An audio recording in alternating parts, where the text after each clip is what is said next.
There are many factors that contribute to a healthy relationship, but as a whole, women have something that men want, sex, and men have something that women want, commitment. Now, before you say anything, I know this is a very simplistic way of viewing a relationship, as if it's some sort of business transaction. Allow me to expand on this. Hello friends, welcome back to my channel. Today we'll be talking about dating currency. Now, what do I mean by dating currency? You see, when it comes to sex, women have the ultimate control.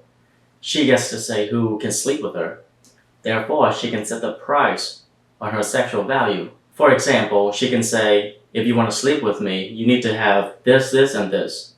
Or you need to do this, this, and this. Usually it involves some sort of commitment or relationship. On the other hand, men have the ultimate control when it comes to commitment. Therefore, they can also set the price for their commitments. Typically, it's respect, support, and a healthy sex life. And I want you to understand that there's nothing wrong or bad about this exchange. It is just two people consenting to provide each other with something that the other person wants for their mutual benefits. And I'm not ignoring all the other factors that go far beyond just an exchange between commitment and sex. You know, the love and emotions, personalities, laughters, romantic gestures. I believe in all that. And it can take years to get to that point. But just because that's how relationships should end up, doesn't mean that it should start that way. I believe that it should start with practicality.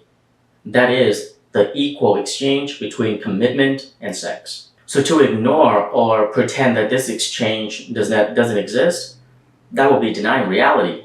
And in order to have a meaningful conversation about this topic, we need to temporarily put aside all the other factors and just look at the fact that when entering into a relationship, one of the top motivations for women is to secure a commitment. And for men, it is access to sex. The reason why this is so important is because both men and women need to understand their values so they can price themselves accordingly. For example, let's take a husband who is working 2 jobs to support his family while his wife doesn't cook, doesn't clean, and doesn't want to have sex with him. This is not a fair trade for the husband because he gave up his commitment for nothing in return. In this situation, even though the wife is not treating her husband well, it is not entirely her fault. The husband has to take some responsibility in this situation because, after all, he was the one that set the price.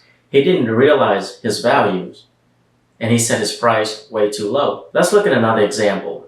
In this day and age, it is very easy for women to receive a lot of attention and validation, especially on social media and dating apps. This will certainly cause them to think of themselves as being very desirable, thus leading to a false sense of self-worth. I actually made a video about this. If you want to check that out, I'll link it here. But this endless supply of validation and attention has led women to believe that what they have to offer is more valuable than it actually is. Because of this, women tend to price themselves very high, so high that they might price themselves out of the dating market. These are the women who can't seem to find any good men to settle down with. They continue to date throughout their 20s, 30s, and into their 40s, and still asking the question, where are all the good men?